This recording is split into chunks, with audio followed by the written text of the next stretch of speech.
सर्वेभ्यो नमो नमः। आप सभी का स्वागत है आपके अपने संस्कृत लर्निंग प्लेटफॉर्म संस्कृत जिज्ञासा एचपी पर। मैं आपके साथ धर्मेंद्र शर्मा। तो पुनः आप सभी लोगों से मुलाकात हो चुकी है। रात्रि 9 बजे का समय हो चुका है।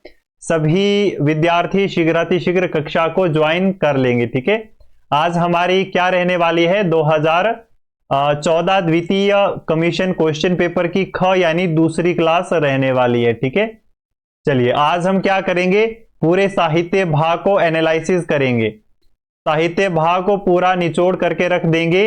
ये जानेंगे कि जो शास्त्रीय कमीशन 2014 द्वितीय हुआ था उसके अकॉर्डिंग हमें जब भी जो है कमीशन की दृष्टि से साहित्य विषय को पढ़ना चाहिए, अध्ययन करना चाहिए, तो किस प्रकार से हमें इसमें प्रवृत्त होना चाहिए। ठीक है, किस किस कौन से इसमें ऐसे टॉपिक्स है जो मोस्ट इंपॉर्टेंट की श्रेणी में आते हैं, और उसी के साथ साथ कौन से ऐसे टॉपिक होते हैं जहां से मैक्सिमम टाइम प्रश्न आते हैं, बाकी ऐसे कौन से टॉपिक्स है जो कि अनइम्पॉर्टेंट रहने वाले हैं आप सभी लोगों के लिए। ठीक है, अगर क्लास में कोई भी नया विद्यार्थी ज्वाइन हुआ है तो मैं उसके लिए बता दूं कि हम एचपी टीजीटी शास्त्रीय कमीशन 2014 द्वितीय को अभी देख रहे हैं। ठीक है, पूरे एनालिसिस के साथ क्वेश्चन को देखते हैं, उसका क्या परिणाम होता है, उसका फल हमें यह प्राप्त होता है कि जो शास्त्रीय टीजीटी कमीशन हिमाचल प्रदेश का है उसका कोई पर्टिकुलर सिलेबस नहीं है।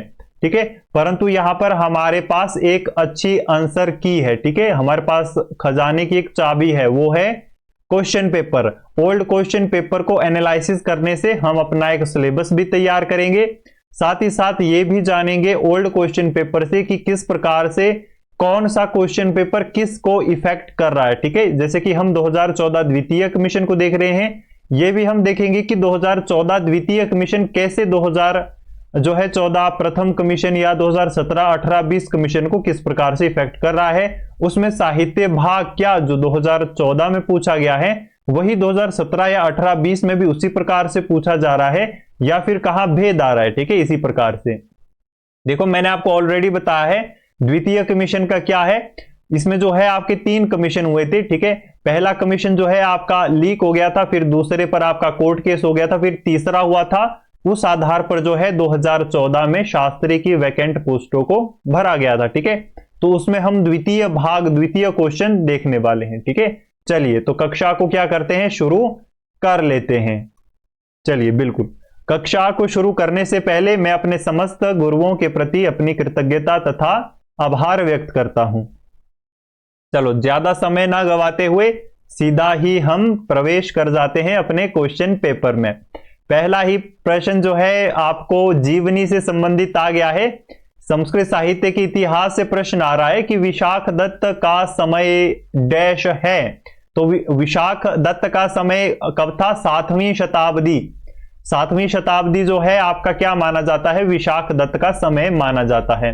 देखो पहला ही प्रश्न आपको जीवनी से आया है। ठीक है, कहां से आया है, यह जीवनी से संबंधित प्रश्न आया है। ठीक है, जीवन की प्रस्तुत कोई भी, ठीक है, जो भी रचनाकार रहते हैं हमेशा उनकी जीवनी से संबंधित किसी भी प्रकार का प्रश्न आ सकता है। जैसे कि यहां पर समय काल से संबंधित प्रश्न आया था। हो सकता है कि अग्रिम बार जो है आपको रचनाकार से ही संबंधित कोई दूसरा प्रश्न देखने को मिले, जैसे कि उनके माता पिता का नाम, या फिर स्थान का, कहां के रहने वाले थे, या फिर कवि के ऊपर कौन कौन सी प्रसिद्ध उक्तियां हैं। उस प्रकार के प्रश्न जो है हमने हर एक कमीशन में देखे हैं। ठीक है, 2014 से लेकर के 2020 तक के में इस प्रकार के सभी प्रश्न आए हैं।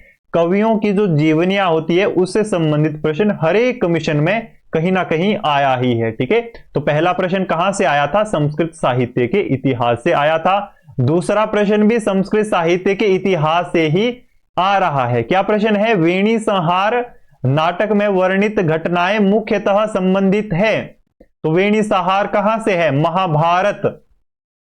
द्रौपदी क्या करती है, संकल्प लेती है कि जो वो संकल्प लेती है, ठीक है, उस प्रकार से वेणी संहार में अपनी वेणी क्या कर देती है, खोल देती है। ठीक है, उस प्रकार से तो कहां पर ये विषय आता है, यानी कथानक कहां है।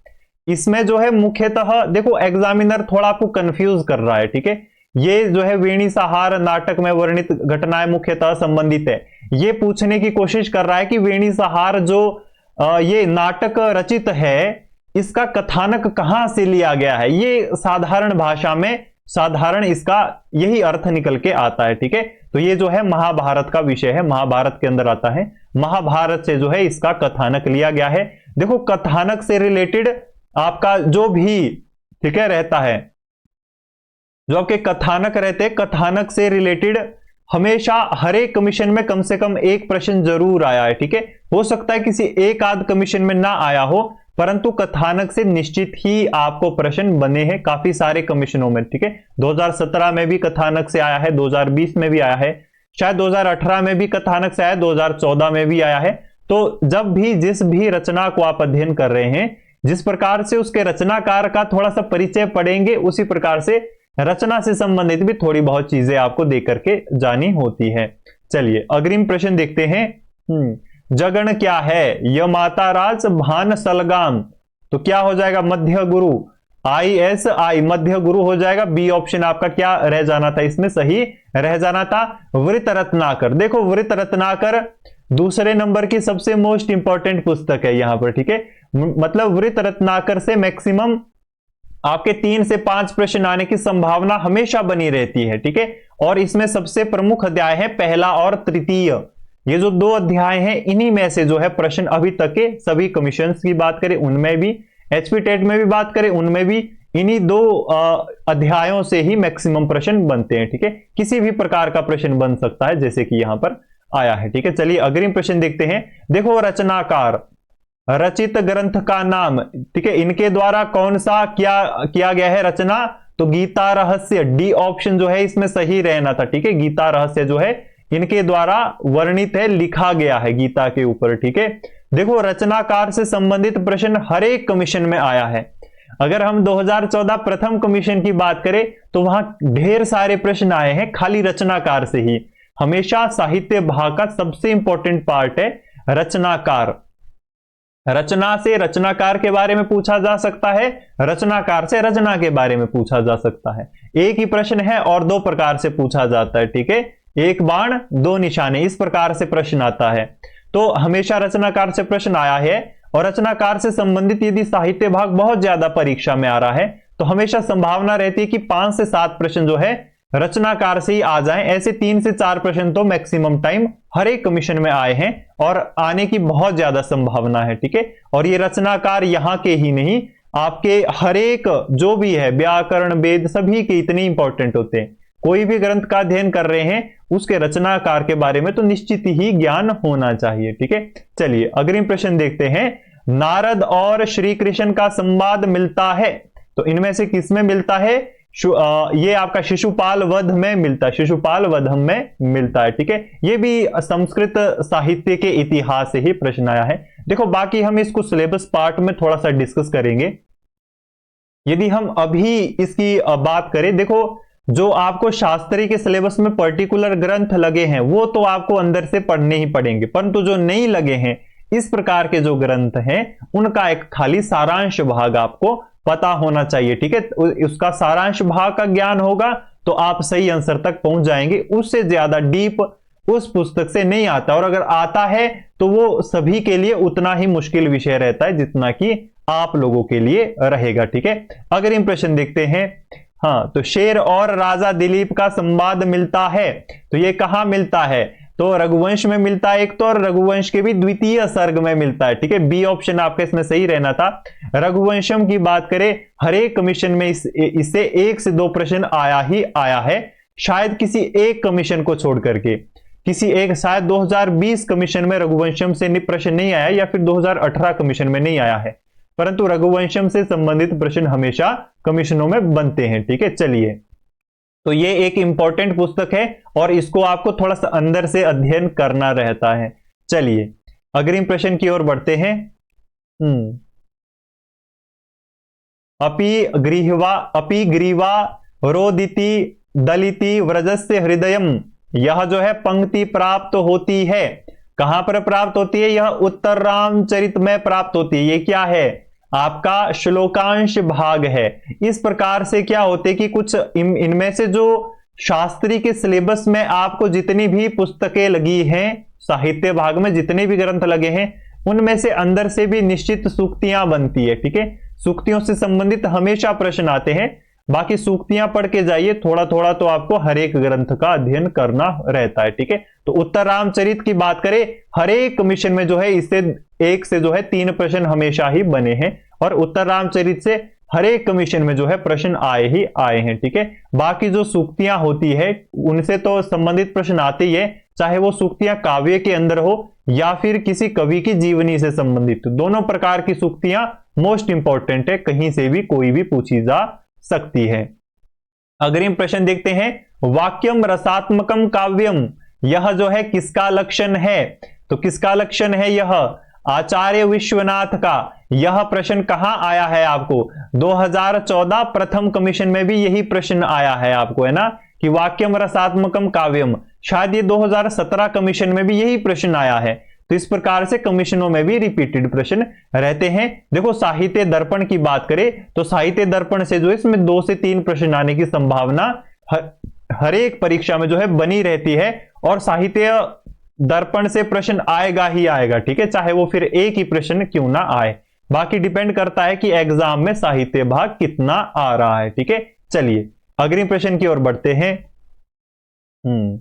शिखरणी, हाँ, शिखरणी छंद के जो है प्रत्येक जो चरण होता है उसमें कितने वर्ण रहते हैं, ठीक है। तो प्रत्येक चरण में कितने होते हैं? इसमें तो 17 होते हैं, ठीक है। शिखरणी छंद में कितने होते हैं आपके? 17 होते हैं। सी ऑप्शन जो है आपका इसमें सही रहना था।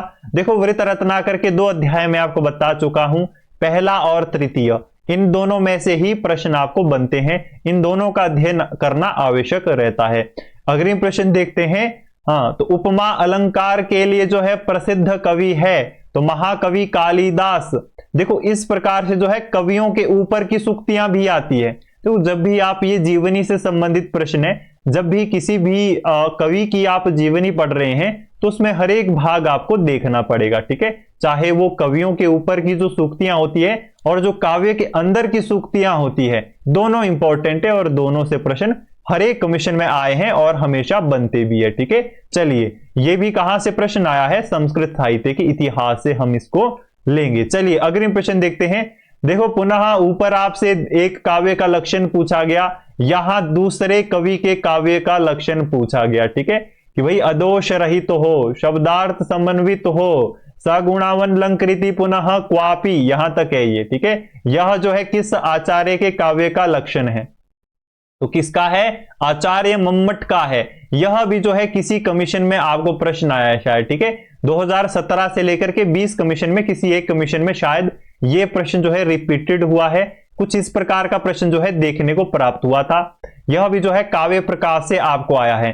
देखो अगर हम पिछले में एक इस प्रश्न की बात करें, ये जो है वाक्यम रसात्मकम काव्यम, ये मैंने आपको नहीं बताया, ये जो है आपका 2 बार आया है। 2014 प्रथम कमीशन में भी ये प्रश्न आया है, साथ ही साथ जो है 2017 कमीशन में भी ये प्रश्न आया है। तो इस प्रकार से 2 बार एक ही प्रश्न को पूछ लिया गया है, ठीक है। चलिए अगले प्रश्न देखते हैं। देखो पुनः रचनाकार से संबंधित दूसरा प्रश्न हमने देख लिया ये, ठीक है, दूसरा या तीसरा प्रश्न देख लिया। अंबिका दत्त व्यास की जो है रचना है तो कौन सी है? शिवराज विजयम है। और यही जो है हमें 2017 कमीशन में भी प्रश्न आया है। यही प्रश्न जो है 2017 कमीशन में भी आया कि अंबिका दत्त व्यास की क्या रचना है, तो कौन सी है? शिवराज विजयम है।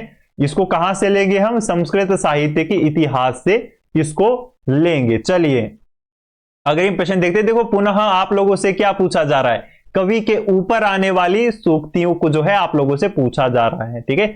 आपका उपमा, अर्थ गौरव और जो शब्द के भीतर में छिपा हुआ लालित्य रहता है वो इसके लिए जो है प्रसिद्ध है। कौन से कवि जो है इन तीनों उपाधियों को एक साथ धारण करते हैं? तो कौन होते हैं? त्रयोः मागाः गुणाः, ठीक है। ये तीनों गुण जो है माग के ऊपर आते हैं, ठीक है। सूक्ति भी आती है कुछ इस प्रकार से कि ये तीनों गुण जो है माग में प्राप्त आते हैं, जैसे इनकी रचना इन्होंने लिखी है उससे ये प्रतीत होता है कि उपमा, अर्थ गौरव और जो शब्द में छिपा हुआ लालित्य रहता है, तीनों गुण जो है इनके अंदर है, इसीलिए इसमें डी ऑप्शन सही रहेगा। माग के ऊपर जो है ये तीनों जो है एक साथ ये सूक्तियां फिट बैठती है, ठीक है। डी ऑप्शन आपका इसमें सही रहना था। संस्कृत साहित्य के इतिहास से यह प्रश्न आया है। देखो अभी तक हमने इसमें इस कमीशन में 3 प्रश्न खाली जीवनी से संबंधित देख लिए। तो किसी भी कवि की, जितने भी कवि है संस्कृत साहित्य के इतिहास में, सभी की जीवनियां बड़ी महत्वपूर्ण रहती है। ठीक है, चलिए अगला प्रश्न देखते हैं। आरंभिक बौद्ध साहित्य जो है किस भाषा में लिखा गया? तो पाली भाषा में लिखा गया। डी ऑप्शन आपका सही रहना था। और यही प्रश्न जो है आपको 2017 या 14 प्रथम दो में से किसी एक कमीशन में यही प्रश्न आपसे पूछा गया है। ठीक है, कि यह किस भाषा में लिखा गया है? तो संस्कृत साहित्य के इतिहास से जो है यह प्रश्न आया है। अग्रिम प्रश्न देखते हैं, पुराणों की संख्या कितनी है? तो 18 पुराण आते हैं। ठीक है, संस्कृत साहित्य के इतिहास से यह प्रश्न आया है। देखो यही प्रश्न जो है आपको 2017 कमीशन और शायद 2018 कमीशन में भी आया है, और शायद ये प्रथम 2014 के प्रथम कमीशन में भी ये प्रश्न आया। इन तीनों में से किसी दो, मतलब जितने भी कमीशन अभी तक हमने देखे हैं उनमें से किसी दो कमीशन में यही प्रश्न आ गया है रिपीटेड होकर के, कि भाई पुराण कितने हैं। देखो पुराणों के बारे में हमने हर एक इसमें डिस्कस की है। आपका महाभारत हो गया, दूसरा आपका रामायण हो गया, और तीसरा आपका पुराण। देखो कई बार इन्हीं में से ही जो है, जिस प्रकार के अभी तक हमने कमीशन देखे भी है, संभावना ये बनी रहती है कि इनमें से जो है 3 से 5 प्रश्न खाली इन 3 ही विषयों से बने। ठीक है, इसीलिए इनके जो सारांश भाग रहता है, इनके अंदर की जो कहानी है उस बारे में आपको जानकारी होनी चाहिए, महाभारत और रामायण दोनों की। परंतु पुराण का खाली सामान्य परिचय भी आपको एक आता है, तो उसी से ही संबंधित मैक्सिमम टाइम अभी तक प्रश्न बने हैं। ठीक है, चलिए अग्रिम प्रश्न देखते हैं। उपपुराण, ये शायद पहली बार आया है, या फिर ये 2017 या 18 दो में से किसी एक कमीशन में आया होगा। कुछ ऐसा लग रहा है कि ये कहीं तो प्रश्न आया है। बाकी एचपी टेट में तो ये प्रश्न आया ही आया है। ठीक है, एचपी टेट में तो मैंने ये प्रश्न देखा ही देखा है, परंतु ये किसी कमीशन में भी आया है ऐसा मुझे प्रतीत हो रहा है। ठीक है, उपपुराण की जो है संख्या है, तो उपपुराण भी 18 ही है। सी ऑप्शन जो है आपके इसमें सही रहना था। संस्कृत साहित्य के इतिहास से जो है यह जो है प्रश्न आपको आया है। चलिए अग्रिम प्रश्न देखते हैं। पुराण से पुनः, देखो पुराण से ही खाली 3 प्रश्न आपको आगे यहां तक।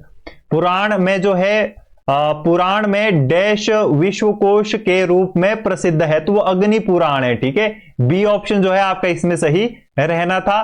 पुराण का सामान्य परिचय पढ़ करके जाइए। महाभारत रामायण पुराण, संभावना है कि कम से कम 3 तो डेफिनेट, पर 5 प्रश्न भी आने की जो है यहां से संभावना रहती है। बाकी डिपेंड करता है कि एग्जाम में साहित्य भाग कितना आ रहा है। ठीक है, पांडवों को जो है कितने वर्ष का अज्ञातवास काटना पड़ा? तो अज्ञातवास की बात करें तो ये 1 वर्ष का था। ठीक है, इसमें क्या ऑप्शन रहना था आपका? सी ऑप्शन सही रहना था। देखो पांडव ये कहां का विषय है आपका? महाभारत। तो अभी तक यदि हम देखें 3 1 4 प्रश्न। ठीक है, 3 प्रश्न पुराण से, 1 महाभारत से, 4 प्रश्न आपको आगे, बाकी अभी आगे भी देखते चलेंगे हम, है ना। तो संस्कृत साहित्य के इतिहास से जो है यह प्रश्न आपको आया है। किरातार्जुनीयम पर जो है कितनी टीकाएं लिखी गई? ये प्रश्न थोड़ा सा डीप है ना, थोड़ा सा डिफिकल्ट प्रश्न है, क्योंकि प्रत्येक पुस्तक में इतना डीप जाना थोड़ा सा मुश्किल रहता है। ठीक है, परंतु ये जो टीकाओं का विषय है ये दर्शन भाग का बड़ा महत्वपूर्ण है। ठीक है, दर्शन भाग में टीकाकारों के बारे में पता होना चाहिए, क्योंकि वहां से उन्हीं से संबंधित प्रश्न आते हैं। जो मेन है उससे बड़े कम प्रश्न आते हैं, जो टीकाकार टीका करते हैं उनसे बड़े प्रश्न आते हैं। यहां पर भी इस प्रकार के प्रश्न बन सकते हैं। जो थोड़े से फेमस जो है ग्रंथ है संस्कृत साहित्य के, उनसे संबंधित इस प्रकार की चीजें भी आप दे करके जाइए। इसमें टीकाओं की बात करें तो 34 हैं। ठीक है, डी ऑप्शन आपका इसमें सही रहना था। किरातार्जुनीयम की बात करें, हर एक कमीशन में इसमें से 1 से 2 प्रश्न, 1 से 3 प्रश्न हम लेते हैं। 1 से 3 प्रश्न आने की इसमें हमेशा संभावना बनी रहती है, और हर एक कमीशन में जो है इससे 1 प्रश्न तो डेफिनेट आया है। कई कमीशन में 2 और कई में 3 प्रश्न भी इससे बने हैं। ठीक है, चलिए अगले प्रश्न देखते हैं। काव्य प्रकाश के रचयिता है। काव्य प्रकाश मोस्ट इंपॉर्टेंट। दूसरे नंबर की यदि कोई संस्कृत साहित्य का इतिहास के बाद कोई दूसरे नंबर की पुस्तक आती है तो ये काव्य प्रकाश ही है। मैक्सिमम टाइम इसे बहुत सारे प्रश्न आते हैं, बाकी एनालिसिस में तो हम देखेंगे ही देखेंगे। ठीक है, रचनाकार कौन है इसके? मम्मटाचार्य है। सी ऑप्शन आपका इसमें सही रहना था। और यही प्रश्न जो है आपको 2014 प्रथम कमीशन में भी आया है, और 17 या 18 इन 3 कमीशनों में से किसी 2 कमीशन में यही प्रश्न खाली रिपीटेड आपको आया है। ठीक है, चलिए देखो रचनाकार से पुनः प्रश्न आ गया। अग्रिम प्रश्न देखते हैं। हाँ, तो काव्य प्रकाश में जो है कितने उल्लास है? देखो 10 उल्लास है। इस प्रकार के प्रश्न तो साहित्य से बनते ही है कि कितने श्लोक इत्यादि ये चीजें है ना। तो ये भी कहां से आया है, काव्य प्रकाश से आया है। मोस्ट इंपॉर्टेंट पुस्तक है यह, ठीक है, कमीशन की दृष्टि से मोस्ट इंपॉर्टेंट पुस्तक है। देखो पुनः जो है काव्य प्रकाश से पुनः एक बार प्रश्न आ रहा है कि जो ममताचार्य के काव्य का लक्षण, अभी ये प्रश्न ऊपर आया है, अभी जो है हमने इसके बारे में पढ़ा, ऊपर हमने देखा नहीं इस प्रश्न के बारे में। देखो ऐसे ही कई बार क्या रहता है कि इसीलिए मैं कहता हूं कि पिछले एग्जाम्स को पढ़ना बड़ा आवश्यक रहता है। क्यों? क्योंकि कई बार ऐसे ही भाई बंधुओं से प्रश्न आ जाते हैं। देखो ऊपर ये लक्षण ऊपर दिया गया था, प्रश्न में जो है लक्षण दिया गया था, जो आपका प्रश्न था प्रश्न में आपका लक्षण दिया गया था और उत्तर में जो है आचार्य के बारे में दिया गया था, ठीक है। और यहां पर क्या किया गया, आचार्य ऊपर दे दिए गए हैं, लक्षण नीचे दे दिया गया है, ठीक है। तो एग्जाम यही इसमें रहता है, इसीलिए कई बार प्रश्न यही रहता है और जिस एग्जाम को आप देंगे वही प्रश्न आएगा, बस थोड़ा सा उसमें चेंज आएगा, ठीक है। तो उस टॉपिक के बारे में आपको ज्ञान होना चाहिए, ठीक है। चलिए, तो इसका ए ऑप्शन क्या रहना था, आपका सही रहना था। अग्रिम प्रश्न देखते हैं। हाँ, तो शब्द की जो है 3 शक्तियां होती है, तो वो कौन सी है, वो है अभिधा, लक्षणा और व्यंजना। बी ऑप्शन क्या रहना था आपका, इसमें सही रहना था। ये आप काव्य प्रकाश में लीजिए, चाहे साहित्य दर्पण में लीजिए, किसी में भी लीजिए आप, दोनों में से ये दोनों का विषय है कि शब्द शक्तियां कितनी है, हम इसको काव्य प्रकाश के अंतर्गत लेते हैं, ठीक है। चलिए अगले प्रश्न देखते हैं। ये देखो, ये पुनः आप लोगों से क्या एक सूक्ति पूछी जा रही है। ये थोड़ा सा डीप विषय, ये थोड़ा सा मुश्किल प्रश्न है। देखो जिसने खाली शास्त्री करके जो है इस परीक्षा को दे रहा है ऐसा कैंडिडेट, उसके लिए थोड़ा सा मुश्किल है, ठीक है, क्योंकि इसमें बी ऑप्शन सही है। और ये शास्त्र जो ये कौटिल्य का अर्थशास्त्र है, ये शास्त्री के सिलेबस में नहीं है पर आगे एमए में आता है, ठीक है। तो यहां पर ये कुछ ऐसे टॉपिक्स होते हैं जो थोड़े से डिफिकल्ट आ जाते हैं, ठीक है। बाकी इसमें आप अनुमान लगाइए और क्या कर सकते हैं इसमें, परंतु यदि आपने एमए संस्कृत किया है तो वेल बेटर है। कई बार जो ऐसे प्रश्न आते हैं भाई, ये सभी के लिए डिफिकल्ट रहते हैं ना, चाहे फिर कोई भी सूक्ति कहीं से आ रही है, वो सभी के लिए काफी डिफिकल्ट रहती है। तो इसके लिए क्या है कि आचार्य लेवल में जो ग्रंथ रहते हैं उनमें से बहुत मोस्ट इंपॉर्टेंट, जैसे कौटिल्य का अर्थशास्त्र या फिर भर्तृहरि का जो नीति शतक है, इस तरीके के जो ग्रंथ रहते हैं जो कि यूजीसी नेट में भी जिनसे संबंधित प्रश्न आते हैं, ठीक है, एचबी सेट में आते हैं, यूजीसी नेट में आते हैं, ऐसे भी काफी कम, बहुत कम प्रश्न आते हैं, एक आध प्रश्न आने की संभावना रहती है। और ये फिर विषय सभी के लिए उतना ही डिफिकल्ट रहता है जितना कि आपके लिए रहेगा। परंतु सूक्तियां काव्यगत जो शास्त्री के सिलेबस में लगी है उनमें से तो आ सकता है भाई, वो फिर डिफिकल्ट नहीं होने वाला, ठीक है, वो तो आपको आना ही चाहिए। बाकी उनके बारे में हम सिलेबस पार्ट में देखेंगे। संस्कृत साहित्य के इतिहास से जो है यह प्रश्न आपको आया है। अगले प्रश्न देखते हैं। पुनः देखो रचनाकार से संबंधित प्रश्न आपको बन रहा है। भ्रमर दूत, यह जो है किसकी रचना है, ठीक है। तो यह किसकी रचना आती है, ये जो है आपका रुद्रा वाचस्पति की आती है, ठीक है। बी ऑप्शन आपका इसमें सही रहना था, कवि रुद्रा वाचस्पति। संस्कृत साहित्य के इतिहास से यह प्रश्न आया है। देखो काव्य की जो रचनाकार है इनको जरूर पढ़ के जाइए, क्योंकि यहीं से ही अगर 5 प्रश्न भी आते हैं तो 5 नंबर का विषय है, ठीक है। चलिए अग्रिम प्रश्न देखते हैं। तो सेतु बंध को सूक्ति रत्नों का सागर किसने कहा। तो देखो ये देखो कवि के ऊपर जो है सूक्ति आ रही है, ठीक है, रत्नों का सागर, तो इसको जो है आचार्य दंडी, कवि दंडी ने जो है इनको कहा है ये, ठीक है। सी ऑप्शन आपका इसमें सही रहना था। इसलिए जीवनियां जो है जरूर अध्ययन करके जाइए, वहीं से ही जो है प्रश्न हर एक कमीशन में आता है और आने की काफी ज्यादा संभावना बनी रहती है। संस्कृत साहित्य के इतिहास से जो है यह प्रश्न बनता है। चलिए अग्रिम प्रश्न देखते हैं। पंचतंत्र जो है किस विषय से संबंधित है। तो नीति से संबंधित है, नीति शास्त्र है, नीतियों को सिखाता है। बुद्धि को क्या, अगर जठर बुद्धि हो तो उसको क्या करता है, मधुर, आदमी को विवेक बनाता है, ठीक है, विवेकवान बनाता है, नीतिवान बनाता है। तो ये क्या है, पंचतंत्र। पंचतंत्र से हर एक कमीशन में एक प्रश्न आया ही आया है। आप किसी भी कमीशन की बात कर ले, पंचतंत्र से एक प्रश्न आया ही आया है। पंचतंत्र में बहुत डीप नहीं जाना है, खाली सामान्य चीजें जो है इसको आपको इस कमीशन की दृष्टि से अध्ययन करनी चाहिए, क्योंकि वहीं से संबंधित जो है हमने प्रश्न अभी तक देखे हैं। चलिए अग्रिम प्रश्न देखते हैं।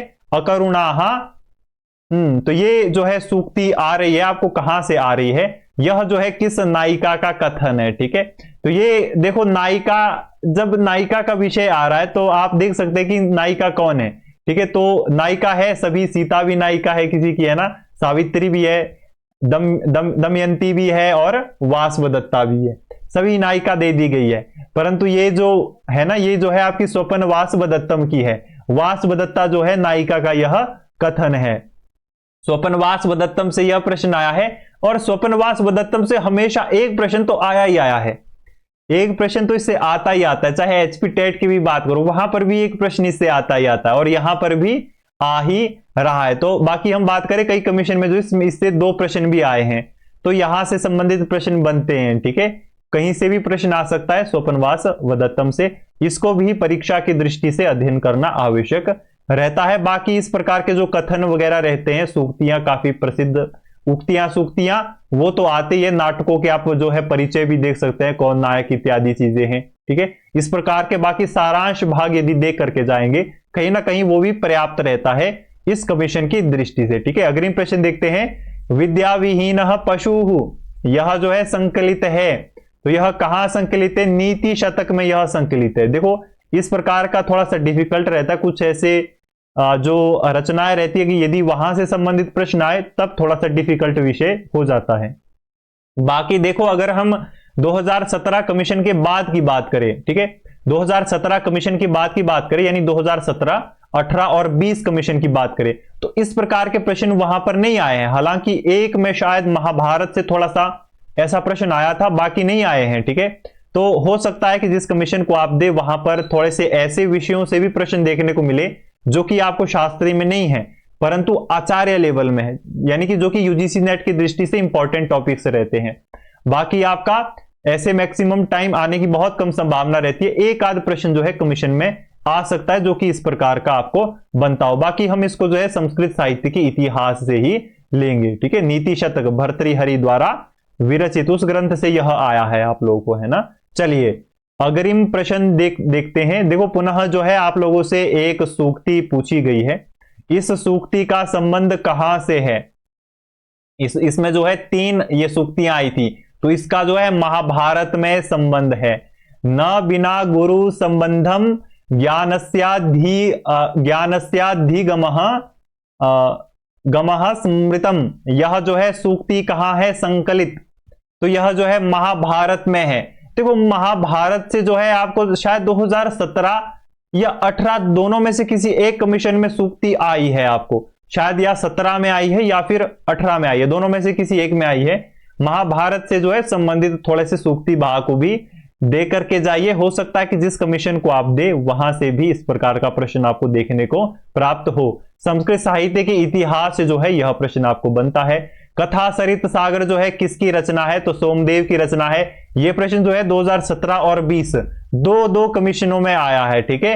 ये भी जो है रचनाकार से संबंधित है, यही रचना जो है इसी प्रकार से ये प्रश्न आया है, ठीक है। तो रचनाकार से इंपॉर्टेंट है, संस्कृत साहित्य के इतिहास से जो है यह प्रश्न बनता है। चलिए अग्रिम प्रश्न देखते हैं। मालविकाग्निमित्रम एक डैश है, तो क्या है मालविकाग्निमित्रम? क्या है? एक नाटक है। ए ऑप्शन आपका इसमें सही रहना था, संस्कृत साहित्य के इतिहास से आया है। और यही प्रश्न जो है आपको शायद प्रथम 2014 कमीशन में भी आया है, ऐसा मुझे प्रतीत हो रहा है। यह प्रश्न जो है रिपीट हुआ है किसी कमीशन में। अग्रिम प्रश्न देखते हैं। निम्नलिखित में से जो है किसे शतसहस्त्री संहिता कहते हैं? 2000 शायद 2014 या फिर 2017, 2014 या 18, इन तीनों में से किसी 2 कमीशन में यही प्रश्न आया है आपको, ठीक है। तो ये कौन है? महाभारत है। डी ऑप्शन महाभारत का इसको अपरम नाम भी आप कह सकते हैं, संस्कृत साहित्य के इतिहास से जो है यह प्रश्न आया है। चलिए अग्रिम प्रश्न देखते हैं। निम्न ग्रंथों में से जो है अश्वघोष की रचना कौन सी है? तो बुद्ध चरितम है भाई। बहुत ये भी प्रश्न कहीं आया है, ठीक है। किसी कमीशन में जो है बुद्ध चरितम की रचना से भी संबंधित और अश्वघोष की रचना से संबंधित प्रश्न आया है, किसी कमीशन में जरूर आया है ये प्रश्न, ठीक है। चलिए अग्रिम, ये कहां से आया है? देखो रचना है, कहां से? रचना से कितने सारे प्रश्न आए? कम से कम 5 से 6 प्रश्न तो अभी तक हमने डिस्कस कर लिए, रचना और रचनाकार से संबंधित। तो टॉपिक इंपॉर्टेंट है, इसको स्किप नहीं करना होगा, ठीक है। संस्कृत साहित्य के इतिहास से यह प्रश्न बनता है। वर्धमान रचित के रचयिता का नाम है? तो असंग है, ठीक है। बी ऑप्शन क्या रहना था आपका इसमें सही रहना था, संस्कृत साहित्य के इतिहास से यह प्रश्न आपको बना है। रचना और रचनाकार से कितने सारे प्रश्न आगे, देखो यहां पुनः 2 प्रश्न और आगे।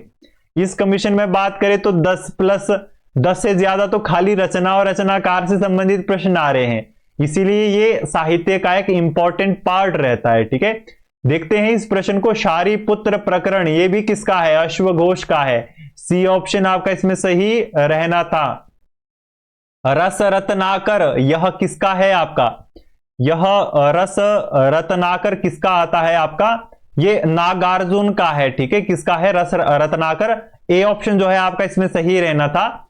यह किसका है? नागार्जुन रचित है, ठीक है। ए ऑप्शन क्या रहना था आपका इसमें सही रहना था। चलिए अगले प्रश्न देखते हैं। कादंबरी एक डैश है? तो गद्य काव्य है। यही प्रश्न शायद प्रथम 2014 कमीशन में भी आपको आया है, ठीक है। चलिए, कादंबरी से हमेशा प्रश्न बना है। कादंबरी से नहीं आता है तो शुकनाशोपदेश से आ जाता है, शुकनाशोपदेश से नहीं आएगा तो कादंबरी से आ जाता है। और हर एक कमीशन में कम से कम 1 से 2 प्रश्न आने की संभावना जो है इससे बनी रहती है, ठीक है। चलिए अगले प्रश्न देखते हैं। बाण भट्ट, देखो बाण भट्ट क्या है? इसके रचनाकार है। पुनः देखो इसको भी आप ले सकते हैं, ठीक है। ये तो जो है आपको जीवनी से संबंधित प्रश्न आया है, इसीलिए ये संस्कृत साहित्य के इतिहास का प्रश्न है, ठीक है। बाकी कादंबरी के जो रचनाकार है उनकी जीवनी तो आपको मालूम होनी चाहिए। तो बाण भट्ट जो है डैश के दरबार की शोभा बढ़ाते थे, यानी किसके दरबार में थे, किस राजा के? तो राजा हर्षवर्धन। बी ऑप्शन जो है आपका इसमें सही रहना था। जीवनी इंपॉर्टेंट है, जीवनी से संबंधित प्रश्न मैक्सिमम टाइम परीक्षा में आने की काफी ज्यादा संभावना बनी रहती है। प्रियदर्शिका किसकी रचना है? तो प्रियदर्शिका जो है हर्षवर्धन की रचना है। सी ऑप्शन सही रहेगा। संस्कृत साहित्य के इतिहास से यह प्रश्न आया है। कितने सारे प्रश्न खाली रचनाकार से आ रहे हैं, बड़ा महत्वपूर्ण जो है ये टॉपिक है। चलिए अग्रिम प्रश्न देखते हैं। गीत गोविंद में किस रस की प्रधानता है? तो इसमें जो है श्रृंगार रस की प्रधानता है, ठीक है। किस रस की प्रधानता है? श्रृंगार रस की प्रधानता है। डी ऑप्शन आपका सही रहना था। देखो जब भी आप जिस ग्रंथ को पढ़ रहे हैं उसमें जो है मुख्य रस हो गया, एक छंद हो गया, अलंकार हो गया, और उसमें रीति होगी, गुण हो गया, ये जो है 5 टॉपिक बड़े महत्वपूर्ण रहते हैं, ठीक है। कई बार यहीं से ही प्रश्न आने की संभावना परीक्षा में बनी रहती है, ठीक है। तो इनसे संबंधित जानकारी भी आपको मालूम होनी चाहिए। अग्रिम प्रश्न देखते हैं। उत्तर पुराण जो है किस समुदाय से संबंधित है? देखो पुराण इस बार बड़ा भारी पूछ लिया गया है, ठीक है। 3-4 प्रश्न जो है खाली पुराण से ही, एक महाभारत से, यानी कि तकरीबन 4 से 5 प्रश्न आने की संभावना इन 3 टॉपिक से हमेशा रहती है। और हम हर एक कमीशन में ऐसा ही है, जैसा इस कमीशन में वैसा ही अन्य जो कमीशन हमने अभी तक देखे उनमें भी ऐसा ही है, ठीक है। तो इस समुदाय जो है जैन से है, ठीक है। सी ऑप्शन क्या रहना था आपका इसमें सही रहना था। चलिए अग्रिम प्रश्न देखते हैं। स्वपनवास वदत्तम एक डैश है? तो क्या है? एक नाटक है। यही प्रश्न जो है आपको प्रथम 2014 कमीशन में भी आया था, ठीक है। तो स्वपनवास वदत्तम से इस बार 2 प्रश्न आपको आए हैं, ठीक है। स्वपनवास वदत्तम से 1 से 3 प्रश्न आप ले लीजिए। 1 से 3 प्रश्न आने की हमेशा संभावना है, और 1 प्रश्न आने की तो बहुत ज्यादा संभावना है, क्योंकि हर कमीशन में जो है इसे प्रश्न आया ही आया है, 1 प्रश्न, ठीक है। चलिए अगले प्रश्न देखते हैं। उत्तर रामचरित के जो है रचयिता कौन है? तो उत्तर रामचरित के रचयिता कौन है? भवभूति। सी ऑप्शन क्या रहना था आपका इसमें सही रहना था। संस्कृत साहित्य के इतिहास से जो है यह प्रश्न आया है। देखो रचनाकार से कितने सारे प्रश्न अभी तक आगे।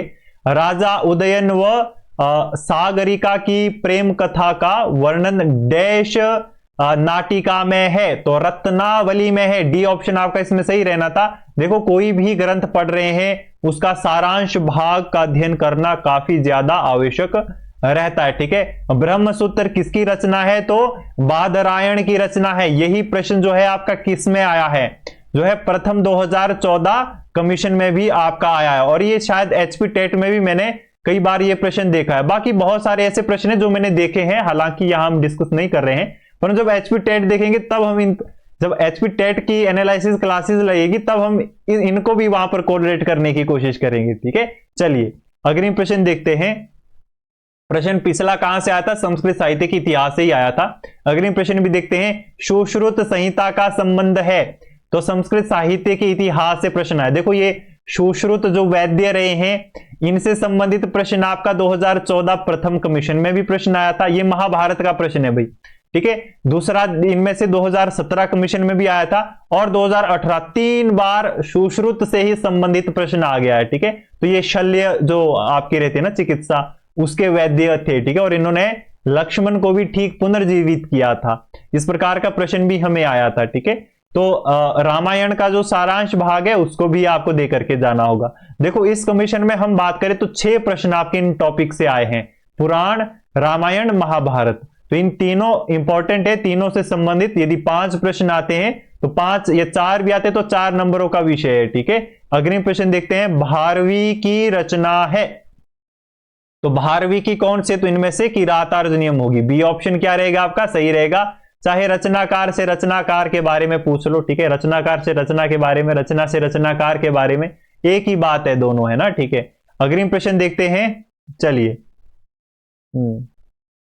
हाँ, तो परार्थे योजितम पाप फलत्यात्मन्य संशयम, यह जो है किसका है? देखो कुछ ऐसे प्रश्न होते हैं ना हमेशा कमीशन में। देखो कमीशन एग्जामिनर ऐसा नहीं है कि हर एक प्रश्न आपको काव्य ग्रंथों से ही या ग्रंथों से ही संकलित हो सकता है, ऐसा जरूरी नहीं है। कुछ ऐसी चीजें हो सकती है 2 से 4 प्रश्न जो आपको खाली सामान्य बोध से आप लोगों से पूछे जाते, तो वैसा ये प्रश्न भी है, ठीक है। अगर हम ऐसे प्रश्नों की बात करें तो ये 2017 के बाद नहीं आए हैं, ठीक है, ना ही 2017 में, ना ही 2018 में और ना ही 2020, तीनों कमीशनों में इस प्रकार के प्रश्न नहीं आए हैं, ठीक है। परंतु 2014 से पहले शायद आए हुए हो सकते हैं, ठीक है। अभी हमें कुछ और कमीशंस भी देखने को है। 2014 प्रथम की बात करें वहां भी इस प्रकार का प्रश्न आया था। ये एक सूक्ति सारांश भाग, जो मॉरल वाक्य होते हैं ना इंग्लिश में कुछ ऐसे, ठीक है, honesty is the best policy, कुछ इस प्रकार के वाक्य होते हैं, तो ऐसी संस्कृत में भी होते हैं जो कि जरूरी होते हैं, ठीक है। तो जो काफी फेमस होती है, तो इसका बी ऑप्शन सही रहेगा, जैसी करनी वैसी भरनी। इसको हम थोड़ा सामान्य परिचय से लेंगे, ठीक है। चलिए अग्रिम प्रश्न देखते हैं। बिल्कुल देखो अग्रिम प्रश्न भी आपसे ऐसा ही पूछा गया है, इसको भी जो है हम सामान्य परिचय से ही लेंगे इस सूक्ति को। इसमें जो है आपका बी ऑप्शन जो है सही रहना था, ठीक है। चलिए इस प्रकार के प्रश्न हालांकि आगे नहीं आए हैं, परंतु हो सकता है कि आए, ठीक है।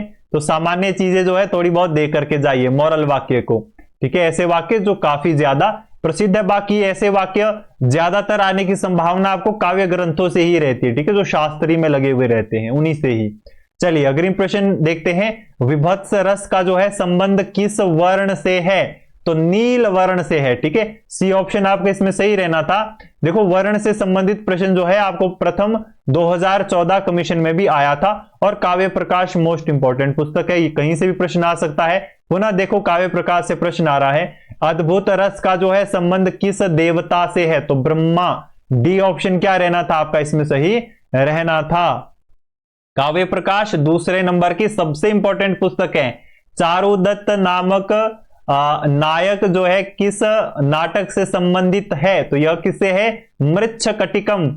सी ऑप्शन क्या रहना था आपका सही रहना था। यह किसे प्रश्न आया है? संस्कृत साहित्य के इतिहास से।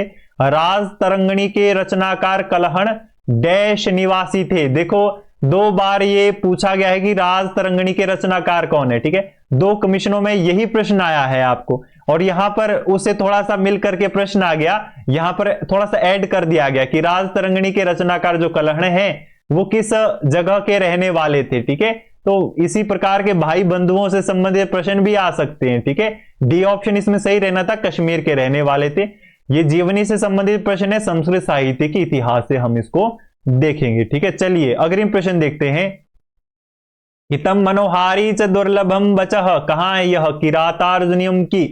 कौन सा ऑप्शन इसमें सही रहेगा? B option Bharvi. किरातार्जुनीयम की यह सूक्ति है, और यही सूक्ति जो है 2018 और 20 2 बार जो है कमीशन में पूछ ली गई, और एचपी टेट में भी ये मैंने कई बार ये प्रश्न देखा है आपका, है ना।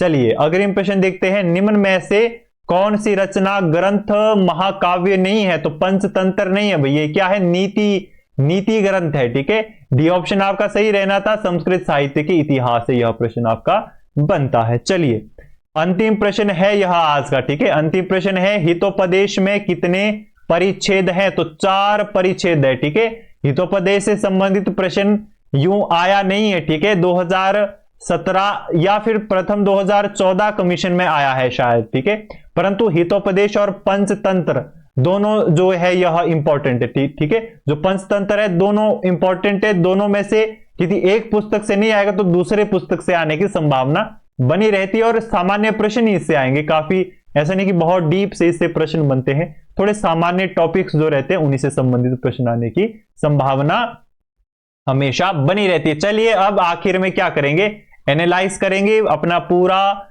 एक देखेंगे कि क्या इसमें संस्कृत भाग था। सबसे पहले प्रश्नों की बात करें तो 56 टोटल प्रश्न इसमें आए थे।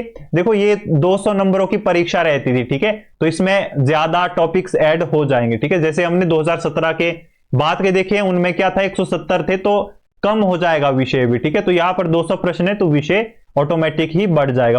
50 प्रश्न जो है बढ़ रहे हैं। ठीक है, चलिए इसमें देखते हैं सबसे ज्यादा प्रश्न संस्कृत साहित्य के इतिहास से आ रहे हैं। 36 प्रश्न जो है संस्कृत साहित्य के इतिहास से ही आ रहे हैं। देखो दूसरे नंबर की इंपॉर्टेंट पुस्तक है आपका काव्य प्रकाश, 7 प्रश्न जो है काव्य प्रकाश से आ रहे हैं। ठीक है, उसके बाद बहुत सारी पुस्तक है। वृत्त रत्नाकर से 2 प्रश्न और सामान्य ज्ञान से भी 2 प्रश्न, सामान्य जो परिचय रहता है। ठीक है, तो अपनवास वदत्तम से भी 2 प्रश्न और किरातार्जुनियम से भी 2 प्रश्न।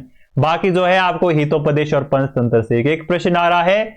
रघुवंश, उत्तररामचरित और साहित्य दर्पण तीनों से भी एक प्रश्न जो है आपको देखने को मिला है। तो ये एक एनालिसिस था, यहां से आप सभी लोग अपना एक माइंडसेट तैयार कर सकते हैं कि जब भी हमें एचपी टीजीटी शास्त्री कमीशन की परीक्षा की तैयारी करनी हो तो हमें किस प्रकार से तैयारी करनी चाहिए। ठीक है, चलिए तो इस प्रकार का ये विषय था।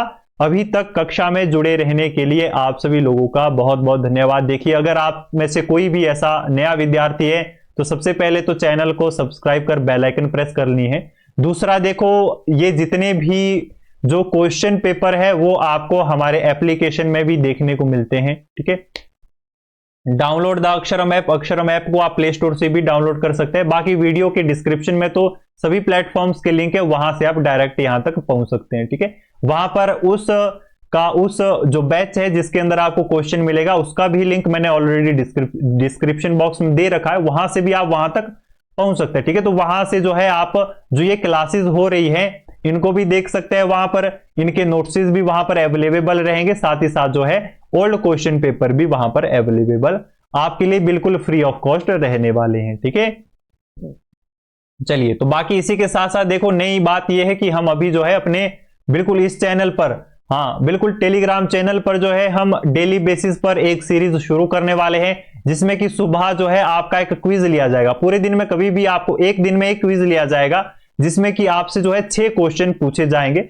और बिल्कुल फ्री ऑफ कॉस्ट ये क्विज रहेगा। ठीक है, इसका कोई चार्ज आपको नहीं करना है, खाली इस चैनल को आपको ज्वाइन कर लेना है। ठीक है, तो इसको भी ज्वाइन कीजिए। और ये जो प्रश्न रहेंगे, क्विज रहेंगे, किसी भी संस्कृत की परीक्षा आप दे रहे हैं, गवर्नमेंट परीक्षा, हर एक परीक्षा की दृष्टि से बड़े ही महत्वपूर्ण जो प्रश्न रहते हैं उनको यहां पर दिया जाएगा आप लोगों के लिए। ठीक है, बाकी यदि आप व्हाट्सएप ग्रुप या फिर अन्य इन सोशल मीडिया प्लेटफॉर्म में नहीं ज्वाइन हुए हैं तो वीडियो के डिस्क्रिप्शन में लिंक है, किसका वेट कर रहे हैं, जाइए वहां से जो है इनको ज्वाइन कीजिए। ठीक है, तो पुनः आप लोगों से कल मुलाकात होगी रात्रि 9 बजे। तब तक के लिए धन्यवाद। जय श्री राम, जय सनातन, जय भारत।